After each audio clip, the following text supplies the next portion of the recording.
چپ رہو تم ہی امی کے کان بھرتی رہتی ہو میرے خلاف۔ میں شدید غصے میں وہاں سے چلی آئی۔ لاہور میں ان دنوں شدید سردی کے باوجود بے حد اچھا موسم تھا۔ مجھے ویسے بھی سردیاں بہت پسند تھیں، اسی لیے جو سارے سفر کے دوران اپنا موڈ خراب کیے رہی تھی وہ ایک دم سے خوشگوار ہو گیا۔ فضا نے بھی شاید میرے موڈ کی اس تبدیلی پر شکر کا سانس لیا تھا، ورنہ شاید وہ یہ سوچ سوچ کر پریشان تھی کہ وہاں سب میرے خراب موڈ پر کیا سوچیں گے۔ اسٹیشن پر طاہر ابو اور عمار ہمیں لینے کے لیے آئے تھے۔ عمار کو دیکھ کر مجھے خوشگوار سے حیرت ہوئی۔ وہ میری توقع کے برخلاف کافی خوش شکل اور خوش مزاج تھا۔ مجھے دیکھ کر اس کے چہرے پر ایک شرارتی سی مسکراہٹ ابھری تھی جسے اس نے اگلے ہی لمحے چھپا لیا تھا۔ میں نے البتہ کافی بے نیازی دکھانے کی کوشش کی تھی۔ طاہر ابو نے بتایا کہ سبتین کسی کام کے سلسلے میں ساہیوال گیا ہے، اس کی واپسی چند روز میں ہوگی۔ خیر، مجھے اس سے کیا غرض تھی؟ مجھے تو عمار سے دلچسپی تھی جسے میری زندگی کا ساتھی چنا گیا تھا۔ تائی امی بھی ہمیں دیکھ کر بہت گرم جوشی سے ملی۔ وہ فطرتاً بہت اچھی طبیعت کی مالک تھی۔ میری دونوں کزنز مدحت اور فرحت بھی ہمیں دیکھ کر بہت خوش ہوئی تھیں۔ وہ دونوں فرسٹ ایئر اور سیکنڈ ایئر میں پڑھ رہی تھیں، اور دادی اماں کی خوشی کا تو کوئی عالم ہی نہ تھا۔ وہ دونوں پیروں سے معذور تھیں، اسی لیے سفر کرنے سے کتراتی تھیں۔ یوں ہم نے انہیں بھی کئی سال بعد دیکھا تھا۔ میں نے دیکھا مدحت اور فرحت بہت ذمہ داری سے گھر کے کام سنبھال رہی تھیں۔ تائی ابو کافی خوشحال تھے، لیکن ان کے ہاں کوئی ایسا ملازم نہیں تھا جو سارا وقت گھر کو سنبھال سکے، سوائے ایک ماسی کے جو آ کر صفائی اور کپڑے وغیرہ دھو جاتی تھی۔ خود تائی امی کافی فعال شخصیت کی مالک تھیں۔ منٹوں میں انہوں نے اپنی بیٹیوں کے ساتھ مل کر دسترخوان لگا دیا، جس پر انواع اقسام کی چیزیں چنی ہوئی تھیں۔ کھانے کے دوران پتہ چلا کہ وہ سب کھانے تائی امی اور ان کی بیٹیوں نے بنائے تھے۔ ہائے کنجوسی! اتنا پیسہ ہونے کے باوجود کوئی خانسامہ نہیں رکھ سکتے یہ لوگ؟ میں نے نخوت سے سوچا۔ امی اور ابو کھانے کی تعریفوں میں رتب السان تھے، جبکہ فضا خاموشی سے کھا رہی تھی۔ خود اسے بھی ان فضول کاموں سے بہت دلچسپی تھی۔ اچھی بات ہے بھابھی، بچیوں کو گھر کے تمام کام بخوبی آنے چاہیے۔ امی نے کہا تو تائی امی مسکرا دی۔ ہماری بچیوں کو بھی شوق ہے ان کاموں کا یا نہیں؟ میں بخوبی سمجھ رہی تھی کہ ان کا اشارہ ہماری جانب تھا۔ ہاں ہاں بالکل، ہم تو ویسے بھی خانسامہ نہیں رکھ سکتے، خاص کر فضا کو تو بہت شوق ہے نت نئے کھانے پکانے کا۔ امی نے خوش ہو کر ہمیشہ کی طرح صرف فضا کی تعریف کی۔ ویسے ایمانداری کی بات تھی کہ فضا کو ہی گھریلو کاموں کا بے حد شوق تھا۔ کرنا تو مجھے بھی پڑتے تھے کہ امی یوں آسانی سے معاف نہیں کیا کرتی تھی، لیکن وہ سب کام انجام دیتے وقت میرا منہ ہی بنا رہتا تھا اور میں جھنجھلاتی رہتی تھی۔ میرا غصہ کبھی برتنوں پر اترتا تو کبھی دوسری چیزوں پر۔ سالن کا مسالہ بھونتے ہوئے، روٹیاں پکاتے ہوئے، کپڑے استری کرتے ہوئے یا گھر کی بکھری چیزیں سمیٹتے ہوئے مجھے اپنی قسمت پر بہت رونا آتا۔ شکر کرو گھر کے چھوٹے موٹے کام ہی تو کرنے پڑتے ہیں۔ ماسی کی بیٹیوں کو دیکھو، ماں کے ساتھ ساتھ کتنے گھروں کے کام نمٹاتی ہیں، پھر گھر جا کر بھی کام کرنا پڑتا ہے۔ ہم سے اپنے گھر کا ہی کام نہیں ہوتا، وہ بیچاریاں تیرے میرے گھر کے بھی کام کرتی ہیں۔ فضا مجھے اکثر سمجھاتی تھی تو وہ ان کا نصیب، ان کی تقدیر ہم نے تو نہیں لکھی نا کہ وہ ادھر ادھر کام کریں، تو پھر اپنے نصیب پر شاکر رہا کرو۔ بہت اچھا ہے ہمارا نصیب، ہزاروں لڑکیوں سے بہتر۔ اچھی تعلیم، اچھی غذا، آزادی، ماں باپ کی محبتیں، عزت دار گھرانہ اور سکون کی نیند۔ فضا کا لہجہ تشکر سے بھرپور ہوتا۔ مجھے کبھی کبھی اس کے یوں ہر حال میں شاکر رہنے والی عادت پر بڑا رشک آتا تھا۔ اسے دوسروں کی خدمت کرنے میں سکون ملتا تھا۔ وہ گلاب کے ایک پھول کو تصور میں پورا گلدستہ بنانے والے لوگوں میں سے تھی۔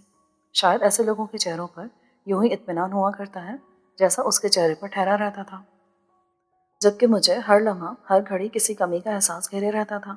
حالانکہ زندگی نے مجھے بھی فضا کی طرح بہت کچھ دیا تھا، ذہانت، اچھی شکل، عزت، محبت اور ایک کھاتا پیتا گھرانہ، اور اب سسرال بھی اپنے گھر سے بڑھ کر ہی مل رہی تھی۔ عمار پہ بھی کوئی کمی نہ تھی، پھر میں کیوں بے چین تھی؟ شاید میں اندر سے کبھی کسی حال میں مطمئن نہ ہونے والے لوگوں میں سے تھی۔ رات کو کھانے کے بعد مدحت اور فرحت مجھے اور فضا کو لان میں لے آئیں۔ ہم لوگوں نے گرم کپڑوں پر سویٹر اور شال اوڑھی ہوئی تھی، اس کے باوجود سردی لگ رہی تھی۔ آپ کراچی والے تو بڑے نازک مزاج ہو بھائی، اتنی سردی کہاں ہے؟ اتنے تو گرم کپڑے پہنے ہوئے آپ لوگوں نے۔ مدحت نے مجھے کپ کپاتے ہوئے دیکھ کر چوٹ کی۔ آدھی جو نہیں ہے اتنی سردی کے، کراچی میں تو بمشکل ایک ہفتہ سردی پڑتی ہے، وہ بھی کوئٹہ سے مستعار لے کر۔ فضا نے مسکرا کر نرمی سے کہا، ہاں یہ تو ہے، خیر عادی ہو جائیں گی۔ فرحت کے لہجے میں شوخی تھی، کس سلسلے میں بھائی؟ میں نے انجان بن کر پوچھا۔ اسی وقت عمار بھی وہاں آ گیا۔ بھائی سے پوچھ کر بتاتی ہوں۔ وہ مزید شوق ہونے لگی، رہنے دو، کوئی اور بات کرو۔ میں نے اسے ٹوک دیا۔ آپ کو ہمارا لاہور کیسا لگا؟ عمار نے لان چیئر پر بیٹھتے ہوئے پوچھا۔ ہمارا لاہور؟ میں نے اسے حیرت سے دیکھا. یہ آپ سے کس نے کہا کہ لاہور صرف آپ کا ہے؟ اوہ سوری، ٹھیک کہا آپ نے. کچھ عرصے کے بعد یہ آپ کا بھی ہو جائے گا. میں سٹپٹا گئی. جی نہیں، میرا مطلب تھا کہ ہمارے ملک کا ہر شہر ہمارا بھی ہے. کوئی بات نہیں، میں نے بھی کوئی اور مطلب نہیں لیا. اس نے شرارت سے دونوں بہنوں کی جانب دیکھا جو بھائی کی شوخی کو خوب انجوائے کری تھی. آپ انتہائی فضول آدمی ہیں. میں جھنجھلا کر صرف یہی کہہ سکی. بری بات ہے فائزہ. فضا نے ٹوکا. کہنے دو فضا، ہم تو بس ایسے ہی ہیں جیسے بھی ہیں. عمار کی آنکھوں میں انوکھی سی چمک تھی جسے دیکھ کر خواہ مخواہ میری آنکھیں جھک جاتی تھیں. میں اندر جا رہی ہوں، مجھے سردی لگ رہی ہے. میں اٹھ کر اندر چلی گئی. ابو کا گھر آنا، یہاں کا ماحول، خاص کر عمار، مجھے سب کچھ پسند آیا تھا. اور میں جو کراچی سے بہت سے خدشے لے کر چلی تھی کافی مطمئن ہو چکی تھی. امی نے بھی میرے رویے سے اندازہ لگا لیا تھا کہ اب میں اس رشتے سے ناخوش نہیں ہوں، اسی لیے وہ بھی مطمئن ہو کر مگن ہو گئی تھی. البتہ فضا نے کافی صاف لفظوں میں مجھ سے پوچھا تھا، فائزہ تمہیں عمار بھائی کیسے لگے؟ ٹھیک ہے. میں نے لاپرواہ بننے کے لیے کافی کوشش کی تھی. خالی ٹھیک؟ وہ چیخ پڑی. اتنے اچھے تو ہیں، تعلیم یافتہ، زندہ دل، خوش شکل، ہینڈسم آدمی، اور تم کہہ رہی ہو کہ ٹھیک ہے. تو اور کیا کہوں؟ تمہیں کہنا چاہیے تو بہت اچھے ہیں، ہماری توقع سے بڑھ کر. 8 سے 7 سال پہلے جب دیکھا تھا تو کیسے لمبے سوکھے سے تھے، اب کتنے اچھے ہو گئے ہیں. ہاں یہ تو ہے، بندہ چند سالوں میں کتنا بدل جاتا ہے. شکر ہے کہ یہ تبدیلی اچھی ہے. فضا کا لہجہ پرسکون ہو گیا. اسے میری جانب سے کافی تشویش تھی. یہ سبتین کب آئے گا اپنی نانی کے یہاں سے؟ میرا تو اسے دیکھنے کو بہت جی جا رہا ہے، پھر نہ جانے کب آنا ہو. میں نے کہا شاید کل تک آ جائے. اور یہ تم انہیں سبتین بھائی کیوں نہیں کہتی ہو؟ تم سے کم از کم 4 سال تو بڑے ہوں گے. فضا نے مجھے ٹوکا. تو ہوا کرے، رشتے میں تو چھوٹا ہے نا. میری بات پر اس کے چہرے پر کئی رنگ بکھر گئے. اور پھر سبتین آ گیا. میں تو اسے دیکھ کر لمحے بھر کو ساکت سی رہ گئی تھی. کس قدر منفرد اور دلکش شخصیت کا مالک تھا وہ. یوں تو عمار بھی اپنی ذات میں کچھ کم نہیں تھا، لیکن سبتین کی تو بات ہی کچھ اور تھی. کتنی مختلف اور مکمل شخصیت تھی اس کی. اوپر سے اس کی گفتگو. لمحے بھر میں اس نے مجھے اسیر کر لیا. مجھے لگا اگر وہ مجھے نہ ملا تو میں ادھوری رہ جاؤں گی، میری زندگی میں ایک بڑا خلا ہوگا. لیکن اگلے ہی پل جب یہ تکلیف دہ خیال ذہن میں آیا کہ وہ میرا نہیں ہے تو جیسے کسی احساس نے میرے دل کو چیر کر رکھ دیا. وہ فضا کا نصیب تھا، فضا جو مجھ سے کسی حال میں برتر نہیں تھی. شکل و صورت اور ذہانت میں بھی میں اس سے بڑھ کر تھی. مجھ میں اعتماد تھا. میں لوگوں کو آسانی سے فیس کر لیتی تھی، جبکہ وہ چپ چاپ رہنے والی ایک خاموش سی لڑکی تھی. اسے تو اپنے جذبوں اور خیالات کا اظہار تک نہ آتا تھا. اور یہ سبتین جو آتے ہی پورے ماحول پر چھا گیا تھا، اسے کتنی آسانی سے مل رہا تھا، کیونکہ ہمارے والدین نے ہماری منگنیاں بچپن میں ہی طے کر دی تھی. میرے اندر ایک بے چینی کی لہر سی اٹھی جس نے میرے پورے وجود کو گھیرے میں لے لیا.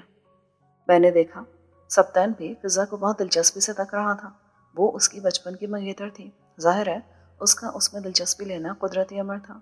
وہ معنی خیز باتیں کر رہا تھا جس کا محور یقیناً فضا کی ذات تھی. میں نے غصے میں زور سے پانی کا گلاس میز پر پٹک دیا. کیا ہوا؟ سب چونک گئے. کچھ نہیں، وہ گلاس ہاتھ سے پھسل گیا. میں نے جھیپتے ہوئے کنکھیوں سے سبتین کو دیکھا. اوہ، تو کیا اکثر چیزیں آپ کے ہاتھ سے پھسل جاتی ہیں؟ عمار نے شرارتی انداز میں میری آنکھوں میں جھانکا. جی نہیں، میں نے چڑھ کر جواب دیا. مجھے چیزوں کو اپنے قابو میں رکھنا بخوبی آتا ہے. دیکھیں گے، سوچ لو بھائی، آگے تمہارا کیا حشر ہونا ہے. سبتین کے لہجے میں معنی خیزی تھی. عمار اس کی بات پر مسکرا دیا. کھانے کے بعد ہم سب لوگ ٹہلنے باہر نکلے تھے. حالانکہ تائی امی اور امی ہمیں روکتی رہ گئیں کہ باہر اس وقت بہت سردی ہوگی، لیکن ہم سب نے ان کی ایک نہ سنی. میں نے محسوس کیا کہ فضا سبتین سے کافی جھجک رہی تھی، اسی لیے زیادہ تر مدحت اور فرحت سے باتوں میں مصروف تھی، جبکہ سبتین کی پوری کوشش تھی کہ فضا اس کی باتوں پر کچھ کہے. سبتین، میں نے اسے مخاطب کیا، آپ کے اور کیا کیا مشاغل ہیں؟ پڑھائی اور بس کچھ کرکٹ وغیرہ کھیل لیتا ہوں. میں جان بوجھ کر آہستہ چلنے لگی تھی تاکہ ہم دونوں سب سے پیچھے رہ جائیں.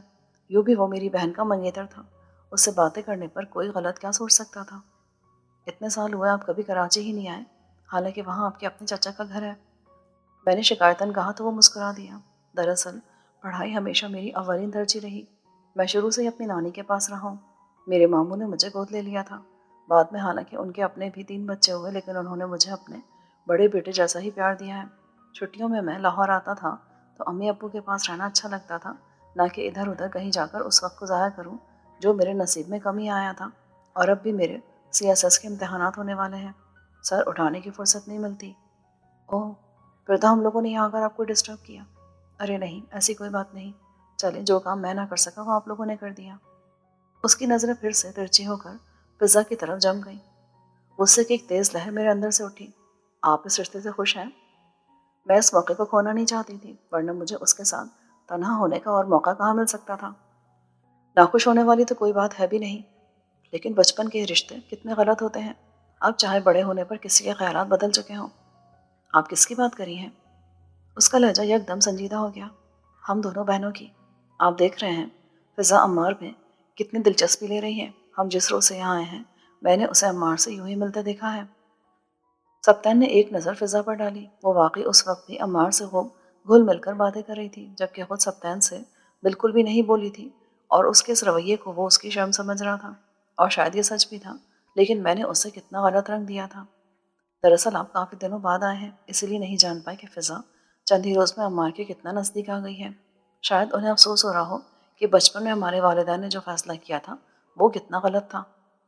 میں نے تیر نشانے پر لگتے دیکھا تو پھر سے کہا، اور آپ؟ اس نے بغور مجھے دیکھا۔ آپ کو اس کا افسوس نہیں ہوا؟ نہیں۔ میں نے لہجے کو مضبوط بنایا۔ عمار میرے تصورات پر پورے نہیں اترتے، مجھے تو۔ میں نے جان بوجھ کر بات ادھوری چھوڑ دی۔ ویسے بھی مجھے اپنی بہن کی خوشیاں بہت عزیز ہیں، دوسرے میں زبردستی کسی کی زندگی میں شامل ہونے کو اپنی توہین سمجھتی ہوں۔ کیا آپ ایسا کر سکتے ہیں؟ جی۔ وہ گڑبڑا سا گیا۔ شاید اسے اس بات سے بہت تکلیف پہنچی تھی، اس لیے اس کا سارا اعتماد ہوا ہو گیا تھا۔ کوئی بھی ایسا نہیں کر سکتا، نہ میں نہ آپ۔ میں نے آپ پر خاصا زور دیا۔ قدرت بھی شاید میرا ساتھ دے رہی تھی، تبھی تو فضا عمار سے بہت فری ہو گئی تھی۔ یقیناً اس کی وجہ یہ تھی کہ وہ میرا منگیتر تھا، اور وہ اسے بہنوئی سمجھ کر اس کے ساتھ ہنستی بولتی رہتی تھی، جبکہ سبتین سے منگیتر ہونے کے ناطے اس کا رویہ ایک جھجک لیے ہوا تھا۔ سبتین اگر غور سے اس کی جھکی پلکوں کے نیچے جھانک لیتا تو جان لیتا کہ ان کے نیچے چھپے سب رنگ صرف اس کے لیے ہیں، لیکن اس نے شاید غور ہی نہیں کیا۔ ویسے بھی یہاں عشق و محبت تو تھا نہیں، بس بچپن کے رشتے تھے جو ٹوٹ بھی سکتے تھے۔ میں نے پہلا مرحلہ نہایت آسانی سے طے کر لیا تھا، اب دوسرا مرحلہ باقی تھا۔ اب مجھے سبتین کو اپنی جانب متوجہ کرنا تھا، جو شاید اتنا مشکل نہیں تھا، لیکن یہ میری خام خیالی تھی۔ وہ فضا سے بدل تو ضرور ہو گیا تھا، لیکن میری جانب اتنی آسانی سے نہیں جھک پا رہا تھا۔ حالانکہ میں نے ایک روز موقع پا کر صاف لفظوں میں اس سے کہہ دیا تھا کہ وہ مجھے بہت پسند ہے۔ میری بات پر وہ چند لمحوں تک حیرت سے مجھے دیکھتا رہا، پھر بولا، یہ پسند ناپسند کچھ نہیں ہوتی فائزہ، سب بیکار باتیں ہیں۔ نہیں، میں نے اپنی بات پر زور دیا۔ آج سے پہلے میں بھی یہی سمجھتی تھی، لیکن آپ کو دیکھنے کے بعد مجھے لگا جیسے آپ میرے تصوراتی پیکر سے بہت قریب ہیں۔ ہمارے ماں باپ بچپن میں ہماری نسبتیں طے کر دیتے ہیں، یہ نہیں سوچتے کہ بڑے ہو کر وہ ہمارے لیے قابل قبول ہوں گی بھی یا نہیں۔ اب فضا اور عمار کو ہی دیکھ لیں، وہ دونوں ایک دوسرے کو پسند کرنے لگے ہیں، لیکن اس کا اظہار دوسروں سے نہیں کر سکتے۔ میں نے نشانے پر تیر لگایا۔ سبتین کے چہرے پر ایک سایہ سے گزر گیا، لیکن میں نے سوچا ہے کہ میں بڑوں کو سب بتا دوں گی، بہت ہنگامہ ہوگا۔ نہیں ہوگا، اچھا ہے، ہم سب کو اپنی پسند مل جائے گی۔ اور پھر پتہ نہیں میں نے کس طرح امی کو اس کے لیے راضی کر لیا اور ان سے وعدہ لیا کہ وہ اس سلسلے میں فضا سے کچھ نہیں پوچھیں گی۔ میں خود مظلوم بن گئی تھی جو اپنی چھوٹی بہن کے لیے قربانی دینے جا رہی تھی۔ میرے منع کرنے کے باوجود امی اس سے پوچھے بیٹھی۔ وہ سکتے کے عالم میں انہیں دیکھتی رہ گئی۔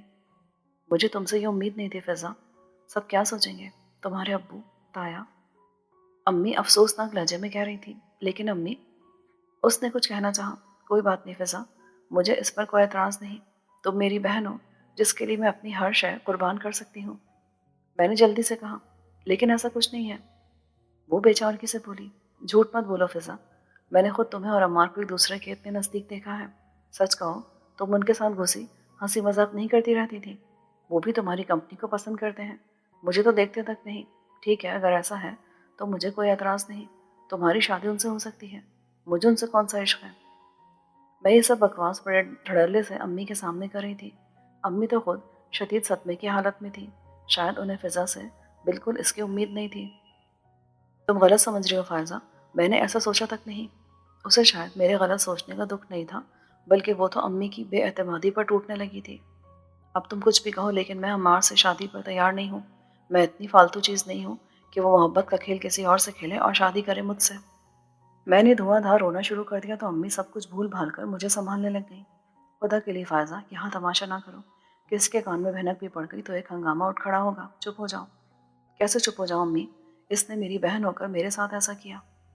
میں اپنی صفائی میں کچھ نہیں کہہ سکتی امی، لیکن میرا اللہ جانتا ہے کہ ایسا کچھ نہیں ہے۔ فضا اٹھ کر وہاں سے چلی گئی۔ امی سر پکڑ کر بیٹھ گئی۔ ہو سکتا تھا کہ امی فضا کی بات پر یقین کر لیتی اور میرا جھوٹ پکڑا جاتا کہ اس سے پہلے سبطین نے فضا سے شادی کرنے سے انکار کر دیا۔ اس کا کہنا تھا کہ اسے فضا کے مقابلے میں پسند ہوں۔ ویسے بھی فضا اسے پسند نہیں کرتی اور وہ اس کا جھکاؤ عمار کی جانب محسوس کر چکا ہے، اسی لیے اسے اس شادی پر مجبور نہ کیا جائے ورنہ وہ واپس اپنی نانی کے پاس چلا جائے گا۔ معاملہ اب بڑوں تک پہنچ چکا تھا۔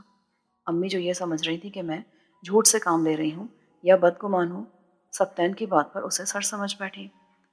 آخر ہم دونوں ہی تو غلط محسوس نہیں کر سکتے تھے، کچھ تو ہوگا جو سبطین جیسا سمجھدار اور سنجیدہ لڑکا بھی ایسا کہہ رہا تھا۔ اب انہیں کیا معلوم تھا کہ یہ آگ میری ہی لگائی ہوئی ہے۔ اس کے ذہن میں شک کا بیج میں نے بویا تھا۔ پھر چند ہی روز بعد ہم لوگ واپس کراچی آ گئے۔ فی الحال شادی کے مسئلے کو ایک طرف اٹھا کر رکھ دیا گیا۔ عمار بھی اس سلسلے میں خاموش تھا۔ ہاں، ہمارے واپس آنے سے پہلے اس نے ایک بار مجھ سے بات کرنے کی کوشش کی تھی، لیکن میں نے رکھائی سے اس سے بات کرنے سے انکار کر دیا اور ساتھ ہی اس پر یہ واضح کر دیا کہ مجھے اس سے کوئی دلچسپی نہیں، اس لیے وہ مجھ پر اپنا وقت ضائع نہ کرے اور فضا کو اپنا لے کیونکہ وہ اسے پسند کرتی ہے۔ جواباً وہ خاموش ہو گیا تھا۔ کچھ عرصہ خاموشی سے گزر گیا، پھر طیبہ کا فون آیا کہ وہ یہ شادیاں فوری کرنا چاہتے تھے۔ پتہ نہیں اس کے لیے دادی اماں نے انہیں مجبور کیا تھا یا وہ خود بھائی کے گھر سے یہ تعلق توڑنا نہیں چاہتے تھے یا پھر سبطین یا عمار کے کہنے پر راضی ہوئے تھے۔ ہاں، البتہ انہوں نے فون پر اتنا ضرور کہا تھا، ہمیں اس سے کیا فرق پڑتا ہے، بچے جیسا چاہیں، میری تو بس یہ آرزو ہے کہ میرے بھائی کی بچیاں میرے گھر بہو بن کر آئیں۔ جواباً ابو نے چپ چاپ رضامندی دے دی تھی۔ انہوں نے سلسلے میں فضا سے یا مجھ سے کوئی بات نہیں کی۔ شاید وہ اس حجاب یا پردے کو قائم رکھنا چاہتے تھے جو اولاد اور والدین کے درمیان قائم ہوتا ہے۔ شادی کی تیاریاں زور و شور سے شروع ہو چکی تھیں۔ میں نے محسوس کیا تھا کہ فضا بہت خاموش تھی۔ وہ ان تیاریوں میں زیادہ دلچسپی نہیں لے رہی تھی، لیکن مجھے اس کی اس خاموشی سے زیادہ دلچسپی نہیں تھی۔ ہاں، ایک بار اس بات پر میں نے اسے ٹوکا تھا تو وہ انتہائی سرد لہجے میں بولی تھی، میرے لیے کوئی بھی ہوتا، مجھے کوئی فرق نہیں پڑتا کیونکہ میرا دل اور ذہن ایک خالی سلیٹ کی مانند تھے۔ تم مجھے یوں ہی بتا دیتی کہ تمہیں عمار کے مقابلے میں سبطین زیادہ پسند آ گیا ہے تو میں تمہاری بہن ہوں، لیکن تم نے بہن بن کر نہیں دکھایا۔ تم نے مجھے امی ابو کی نظروں سے گرا دیا، اپنا مقصد حاصل کرنے کے لیے یہ کھیل کھیلا۔ میں اس کے لیے تمہیں ساری زندگی کبھی معاف نہیں کروں گی۔ دماغ خراب ہو گیا ہے تمہارا؟ غصے سے میرا برا حال ہو گیا، حالانکہ وہ سچ کہہ رہی تھی۔ فضول مجھ پر الزامات مت لگاؤ، اور میں نے ہی نہیں ایسا کیا، سبطین نے بھی ایسا ہی محسوس کیا ہے، اور یہ شادیاں بھی بڑوں کی مرضی سے ہو رہی ہیں، میں نے کسی کو مجبور نہیں کیا۔ تم نے بچپن سے مجھ سے ہر شے چھینی ہے غائزہ، زندگی کے اتنے بڑے مرحلے پر بھی تم نے اپنی اصلیت دکھا دی، لیکن جس بات کو تم اپنی جیت سمجھ رہی ہو وہ ایک دن تمہاری شکست میں بدل جائے گی۔ بکواس مت کرو، آئندہ میرے منہ مت لگنا۔ میں چلائی۔ امی میرے چیخنے کی آواز پر اٹھ کر چلی آئیں۔ کیا ہوا؟ کیوں چلا رہی ہو؟ کچھ نہیں۔ فائزہ کو یوں ہی غصہ آ گیا تھا۔ فضا کے چہرے پر ایک عجیب سی مسکراہٹ تھی جسے میں سمجھ نہیں پائی۔ خدا کے لیے اپنی یہ حرکتیں سسرال جا کر مت کرنا، نہ کٹواؤ گی تم تو میری۔ امی بڑبڑانے لگی۔ مجھے غصہ تو بہت آ رہا تھا لیکن خاموش ہونا پڑا کہ دل میں چور تھا، ہو سکتا تھا وضاحتوں سے میری پول کھل جاتی۔ رخصت ہو کر ہم دونوں لاہور آ گئے۔ میں نے محسوس کیا سبطین کچھ بجھا بجھا سا تھا جبکہ عمار مستقل چہک رہا تھا۔ بار بار فضا کو جھک جھک کر دیکھنا، معنی خیز جملے، چہرے کی مسکراہٹ اور آنکھوں کی شوخی یہ بتا رہی تھی کہ وہ بہت خوش ہے، جبکہ اس کے مقابلے میں سبطین انتہائی خاموش ساری رسمیں ہوتے دیکھ رہا تھا۔ جو ہی گھر کے بزرگ وہاں سے اٹھے، عمار بھی اٹھ کھڑا ہوا۔ بھائی، میں تو بہت تھک گیا ہوں، اب آرام کرنا چاہتا ہوں۔ ہاں ہاں، ضرور جائیے، ہم تو بھی بھابھی کے ساتھ کچھ باتیں کریں گے۔ اس کے کسی کزن نے کہا، یہ کہاں کا انصاف ہے؟ وہ باقاعدہ دہائی دینے لگا۔ فضا نے گردن جھکا لی تھی۔ میں نے کنکھیوں سے سبطین کی طرف دیکھا، شاید وہ بھی ایسے ہی بےتابی دکھائے، لیکن وہ تو انتہائی بیزار شکل بنائے بیٹھا تھا جیسے اسے وہاں زبردستی بٹھایا گیا ہو۔ میرے دل میں عجیب بھوک سے اٹھتی کہ کہیں ایسا تو نہیں کہ اس کے دل میں۔ اس سے آگے مجھ سے کچھ سوچا نہیں گیا۔ کچھ دیر بعد جب ہمیں اپنے اپنے کمروں میں پہنچا دیا گیا تو وہ چلا آیا۔ انتہائی بیزاری سے اس نے گلے میں پڑے ہوئے ہار اتار کر صوفے پر پھینکے پھر شیروانی کے بٹن کھولنے لگا۔ اس دوران اس نے مجھ سے کوئی بات نہیں کی تھی۔ میری کمر اور گردن بری طرح دکھ رہی تھی، لیکن سبطین کو پا لینے کی خوشی ہر تھکن پر غالب آ گئی تھی۔ تم بھی کپڑے تبدیل کر کے ایزی ہو جاؤ، یوں کب تک بیٹھی رہو گی؟ اس کی خشک آواز کمرے میں گونجی تو میں چونک گئی۔ نہ اس نے مجھ پر کوئی نظر ڈالی تھی، نہ ہی پاس آ کر بیٹھا تھا، بس وہیں پڑے صوفے پر گرنے کے سے انداز میں بیٹھ گیا تھا۔ مجھے بہت توہین کا احساس ہوا۔ کیا ہوا؟ آپ کی طبیعت ٹھیک نہیں ہے؟ مجھے پوچھنا ہی پڑا۔ میں ٹھیک ہوں، بس تھک گیا ہوں۔ یہ فضول رسمیں انسان کو کتنا تھکا دیتی ہیں۔ میں نے کہنا چاہا، یہی رسمیں تو ان شادی بیاہ کی تقریبات کا حسن ہے، لیکن جانے کیا سوچ کر خاموش رہی۔ اور جب میں لباس تبدیل کر کے فریش ہو کر واپس آئی تو ایک لمحے کے لیے ساکت رہ گئی۔ وہ صوفے پر ہی لیٹے لیٹے سو چکا تھا، اور اس کی مجھ میں دلچسپی کی حد ظاہر ہو رہی تھی۔ دوسری صبح جب میں نے فضا کو دیکھا تو حیران رہ گئی۔ ایک ہی رات میں وہ کیا سے کیا ہو گئی تھی۔ اس کی جھکی پلکیں، گالوں سے پھوٹتی شفق اور ہونٹوں کے کناروں میں چھپی نرم نرم سی خوبصورت مسکراہٹ اسے کس قدر حسین بنا رہی تھی۔ یقیناً یہ اس کے شوہر کی محبت تھی جو اس کے پورے وجود سے لپٹ گئی تھی۔ جیون ساتھی کا پیار ہر لڑکی کے روپ کو یوں ہی نیا اور اچھوتا رنگ دیا کرتا ہے۔ اور میں نے اپنے اندر جھانکا۔ یہاں سے وہاں تک خاموشی تھی۔ پیار، وارفتگی، محبت، کچھ بھی تو نہیں تھا۔ کیا میں کچھ غلط کر بیٹھی ہوں؟ میں نے ایک لمحے کو سوچا، لیکن دوسرے لمحے سبطین کے بے اندازہ خوبصورت وجود کو دیکھ کر میں سب کچھ بھول گئی۔ سفید کاٹن کے کلف لگے شلوار قمیض میں اس کی شخصیت پورے ماحول پر حاوی تھی۔ عمار نے بھی ایسا ہی لباس پہنا ہوا تھا، لیکن وہ اس کے سامنے کیسا دبا ہوا محسوس ہوتا تھا۔ ہاں، اگر اسے الگ سے دیکھا جاتا تو وہ بھی کچھ کم نہ تھا، لیکن سبطین کے آگے وہاں آ کر تو سب کچھ ختم ہو جاتا تھا۔ پھر میں نے دیکھا، فضا کے پاس بیٹھے عمار نے انتہائی خاموشی سے اس کے آنچل کے نیچے چھپے اس کے ہاتھ کو تھام لیا، یوں کہ کسی کو احساس تک نہ ہوا۔ فضا کے چہرے پر عمار کی اس حرکت پر کئی رنگ بکھر گئے۔ اس نے آہستہ سے کسمسا کر اپنا ہاتھ چھڑانے کی کوشش کی، لیکن عمار نے اپنے ہاتھ کی گرفت کچھ اور مضبوط کر دی۔ میں نے سبطین پر نظر ڈالی۔ وہ تو مجھ سے اتنا بے نیاز بنا بیٹھا تھا جیسے مجھے جانتا ہی نہ ہو۔ میرے اندر کچھ ٹوٹ سا گیا۔ کیا میں ایک نگاہ غلط کے قابل بھی نہ تھی؟ پھر زندگی کا وہ دور شروع ہوا جس کی مجھے تمنا تھی نہ خواہش۔ میں سمجھتی تھی کہ میں جو بے انتہا حسین ہوں، مجھے کھو کر عمار افسردہ اور بے چین ہوگا۔ اس کی نگاہیں مجھ سے گلہ کریں گی کہ آخر میرا کیا قصور تھا جو تم مجھ سے چھن گئی۔ میں نے تو فضا کے خواب تک نہ دیکھے تھے، لیکن ایسا نہ ہوا۔ وہ فضا کے ساتھ بہت خوش تھا۔ اس کی نظریں ہر پل اس پر نثار ہوا کرتی تھیں۔ میں نے سوچا تھا کہ سبطین مجھے پا کر خوشی سے پھولے نہیں سمائے گا، کہ فضا کے مقابلے میں کہیں زیادہ حسین، شوق اور پر اعتماد تھی۔ لیکن عمار کے برعکس اس کا رویہ انتہائی خشک تھا، جیسے اسے مجھے پا لینے کی بالکل خوشی نہ ہو، بلکہ وہ مجبوراً اس رشتے کو نبھا رہا ہو۔ کبھی کبھی اس کا رویہ مجھے یہ سوچنے پر مجبور کر دیتا کہ میں نے اسے پانے کے لیے جو سب کو دھوکہ دیا ہے، یہ سب اسی کا نتیجہ ہے۔ سبطین فضا کا تھا، لیکن میں نے اپنی چالاکی سے اسے چھین لیا۔ لیکن اسے چھیننے کے باوجود میں تہی دامہ کیوں تھی؟ میں جتنا سبطین کی جانب بڑھتی، وہ اتنا ہی مجھ سے دور ہوتا چلا جاتا۔ شاید اس وقت مجھے عقل آ جاتی تو میں اپنی محبت، خدمت اور توجہ سے اسے اپنی جانب متوجہ کر لیتی، لیکن جھکنا اور محبتیں بانٹنا میری سرشت میں ہی کہا تھا۔ یہ سب کچھ تو فضا کے حصے میں آیا تھا، اور میں دیکھ رہی تھی کہ کچھ ہی عرصے میں اس نے تائی ابو، تائی امی اور باقی گھر والوں کا دل جیت لیا تھا۔ رہا عمار، تو وہ تو تھا ہی اس کا دیوانہ۔ گھر واپسی پر اس کے ایک ایک انداز میں وارفتگی ہوتی۔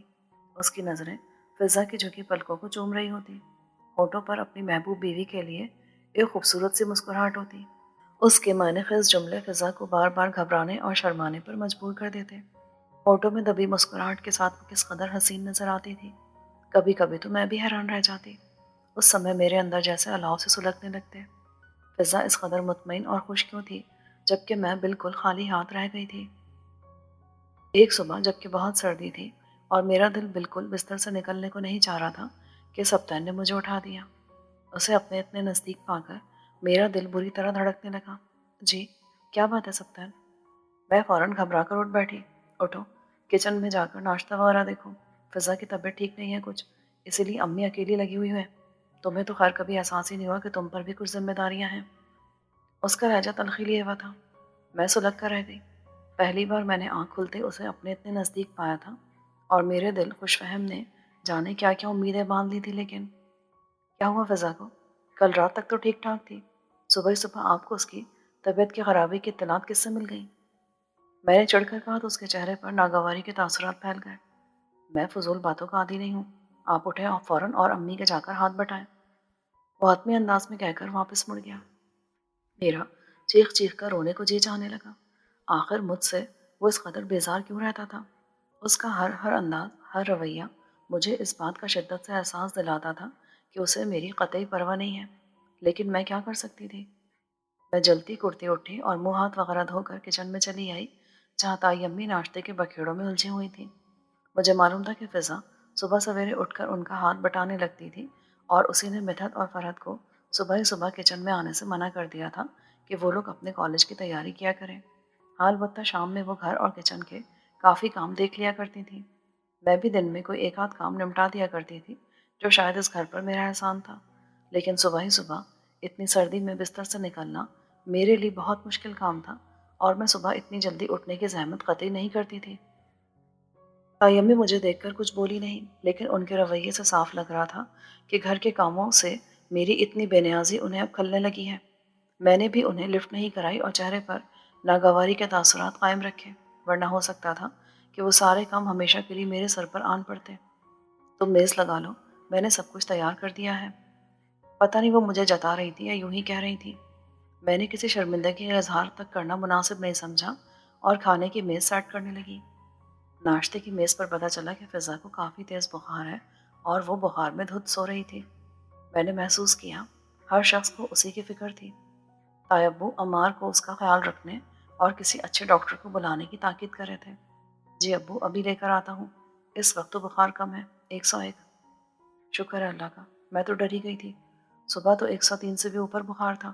میں نے چیک کیا تھا، بچی کا چہرہ رات بھر کے بخار میں اتر گیا ہے۔ تائی اماں نے بھی کہا، اس کے لیے پرہیزی کھانا، کچھ سوپ دلیا وغیرہ تیار کر لینا۔ تائی ابو نے انہیں ہدایت کی تو وہ بولی، آپ بے فکر رہیں، میری اپنی بچی ہے، ہمارا سب کا اس قدر خیال رکھتی ہے۔ مجھے لگا وہ پھر مجھے جتا رہی ہے۔ مجھے چڑ سی ہونے لگی، یعنی میں ہی بے خبر رہی اور اس نے یہاں آتے ہی اپنی خدمتوں سے مقبولیت کے جھنڈے گاڑ دیے تھے۔ وہ جلدی ٹھیک ہو گئی، لیکن اس دوران ہر شخص کی توجہ، محبت اور ہمدردی نے اسے سرشار کر دیا تھا۔ چہرے پر نقاہت تھی، لیکن آنکھوں میں یوں ہر ایک کی محبت پا کر ایک خاص چمک تھی جو اس کے چہرے پر ٹھہر گئی تھی۔ وہ میری سکی بہن تھی، لیکن مجھے اس سے قطعی کوئی محبت یا لگاؤ نہیں تھا۔ شاید اس کی لوگوں میں حد درجے مقبولیت نے مجھے اس سے جالس کر دیا تھا۔ میں اس سے چڑھنے لگی تھی، حالانکہ وہ میرے نزدیک آنے کی کوشش کرتی تھی، میری غلطیوں کو سدھارنے کی نصیحتیں کرتی تھی۔ وہ چاہتی تھی کہ لوگ مجھے بھی پسند کریں، مجھ سے محبت کریں، لیکن جب میں ہی ایسا نہیں چاہتی تھی تو بھلا وہ کیا کر سکتی تھی؟ مجھے معلوم تھا کہ عمار کی محبت اور توجہ پا کر وہ خوش اور مطمئن ہے۔ اس کے باوجود مجھے پسند نہیں تھا کہ وہ سبطین سے بے تکلف ہو یا اس سے کوئی بات کرے۔ خود سبطین بھی اس سے کھچا کھچا سا رہتا تھا۔ حالانکہ ان کے درمیان دیور بھابھی کا رشتہ تھا، لیکن وہ دونوں ایک دوسرے سے کوئی غیر ضروری بات نہیں کرتے تھے۔ اس کی وجہ خود سبطین اور میرا رویہ تھا، جبکہ میں خود عمار سے ہنسی مذاق بھی کر لیا کرتی تھی۔ مدحت اور فرحت بھی میری نسبت فضا کے زیادہ نزدیک تھی اور اپنا ہر مسئلہ اس سے شیئر کرتی تھی، اور میں اس پر سوائے کرنے کے اور کیا کر سکتی تھی؟ اس روز ہم سب کسی عزیز کی شادی میں جا رہے تھے۔ تائی امی نے ہم دونوں کو خاص طور پر ہدایت کی تھی کہ ہم اچھی طرح تیار ہوں، کیونکہ وہاں بہت سے لوگوں نے ہمیں شادی کے بعد نہیں دیکھا تھا۔ میں تیار ہو کر لانچ میں آئی تو سوائے فضا کے وہاں سبھی موجود تھے۔ میں نے گہرے عنابی رنگ کا بے حد اسٹائلش سا سوٹ پہنا ہوا تھا، اور میرا خیال تھا کہ مجھے دیکھتے ہی سب کے ہوش اڑ جائیں گے۔ خاص کر عمار تو مجھے دیکھ کر ضرور سوچے گا کہ اتنی حسین لڑکی اس کے نصیب میں نہیں تھی۔ لیکن عمار تو عمار، سبطین بھی مجھے دیکھ کر نہیں چونکا۔ دونوں بھائی جانے کس بحث میں الجھے ہوئے تھے۔ میری چلاہٹ بڑھ گئی۔ میری خوبصورتی اتنی بے وقت نہ تھی، نہ ہی میرا روپ یوں نظر انداز کیے جانے کے قابل تھا۔ یہ فضا تیار نہیں ہوئی ابھی تک، بہت دیر لگاتی ہے یہ لڑکی۔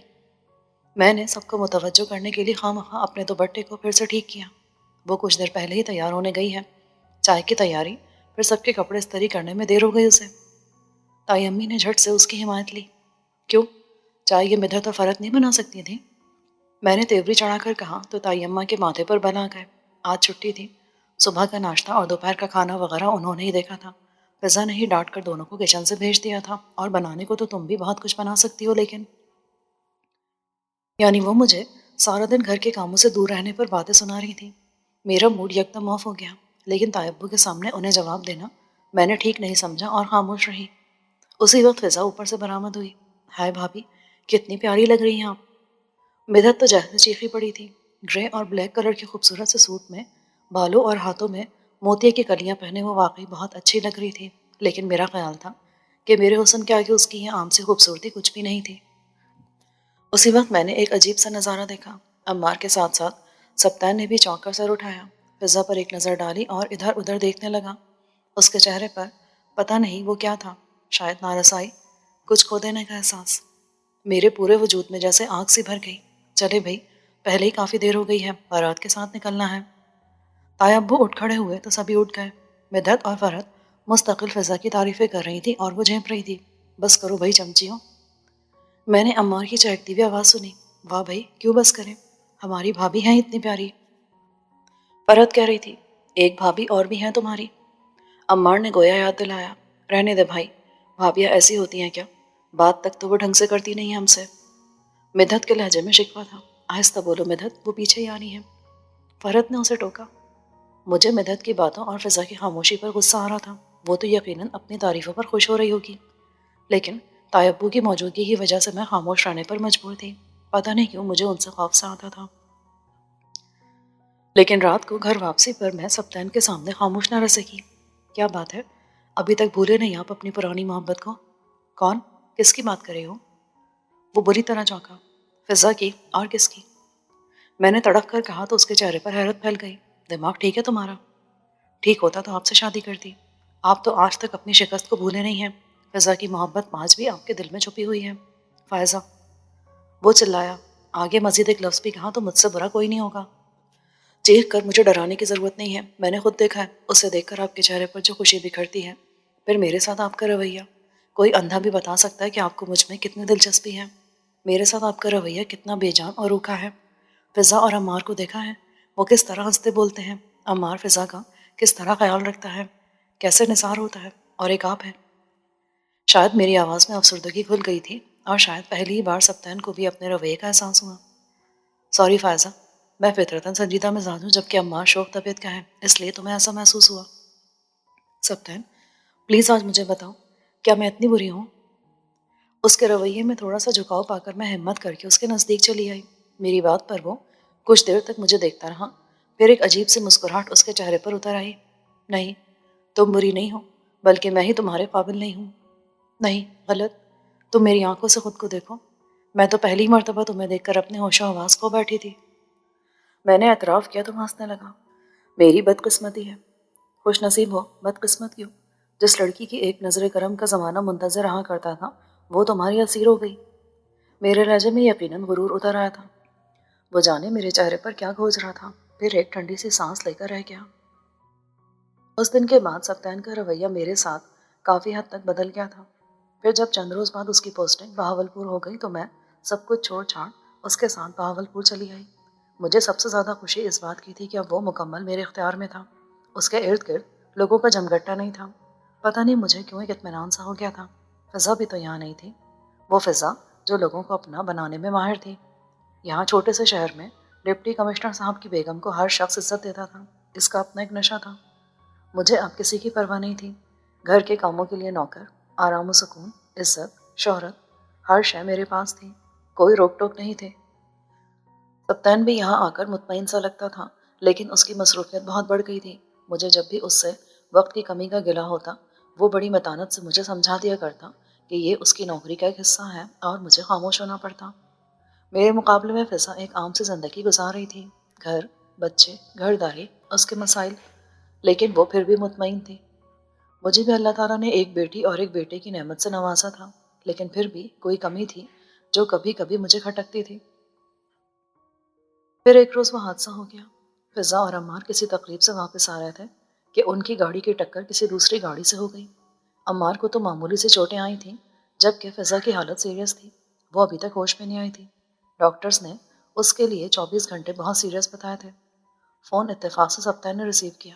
چند ساتوں کے لیے تو وہ ساکت بیٹھا رہ گیا۔ کیا ہوا سبتین؟ کیا ہوا؟ کس کا فون تھا؟ میں اس کی حالت دیکھ کر پریشان ہو گئی۔ اس کی حالت بہت خراب ہے، اسے کچھ ہو گیا تو؟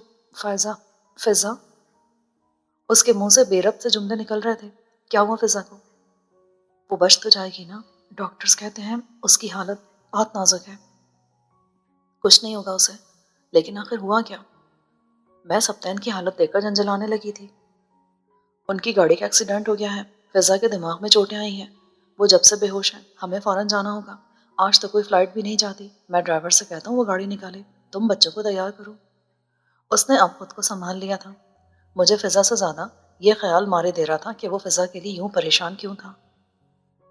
پھر جب ہم لاہور پہنچے تو پورا گھر ہاسپٹل میں جمع تھا۔ امی ابو بھی پہلی فلائٹ سے پہنچ گئے تھے، اور عمار، اس کی حالت تو سب سے خراب تھی۔ میں نے کبھی کسی شوہر کو بیوی کے لیے یوں تڑپتے نہیں دیکھا تھا۔ کیا تھا اس فضا میں؟ اتنی محبتیں، اتنی شدید وارفتگی۔ میں جس چہرے پر بھی نظر ڈالتی وہاں فضا کے لیے دعائیں اور محبتیں بکھری نظر آتی۔ ہر آنکھ اشک بہر تھی اور ہر زبان دعا گو۔ کیا یہی ایک عورت کی کامیابی کی دلیل ہے؟ اسے تو اپنے تو اپنے ہی ہوتے ہیں، لیکن غیر بھی اس کے لیے دعا گو تھے۔ ساس نندوں کا رشتہ تو کہتے ہیں سب سے کمزور ہوتا ہے، محبتوں سے ہی اکثر دور، صرف سمجھوتا اور مجبوریاں ہوتی ہیں کہ نبھانا پڑتا ہے۔ کہتے ہیں سگی ماں بھی ساس بن جائے تو اس کی زبان میں کانٹے اگاتے ہیں، لیکن یہاں تائی امی کی حالت تو ایسی تھی جیسے سگی بیٹی لبے مرگ ہو۔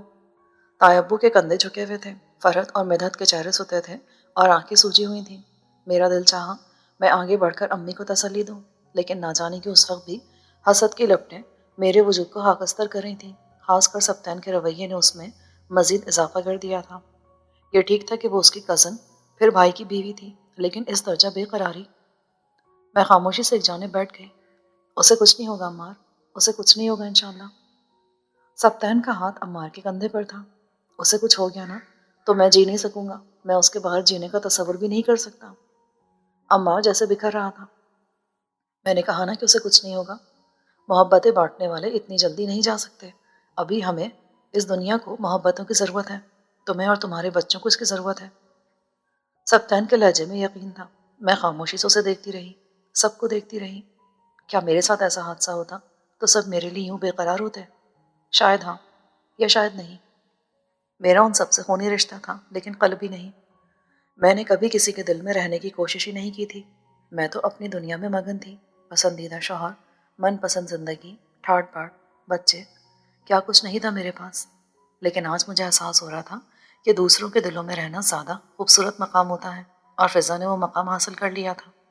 اور جب ڈاکٹر نے آ کر فضا کے ہوش میں آ جانے کی اطلاع دی تو جیسے سب جی اٹھے تھے، اور نہ جانے کیوں میں نے سب سے پہلے سبطین کے چہرے پر نگاہ ڈالی، جہاں اطمینان و سکون نے ڈیرا جما لیا تھا۔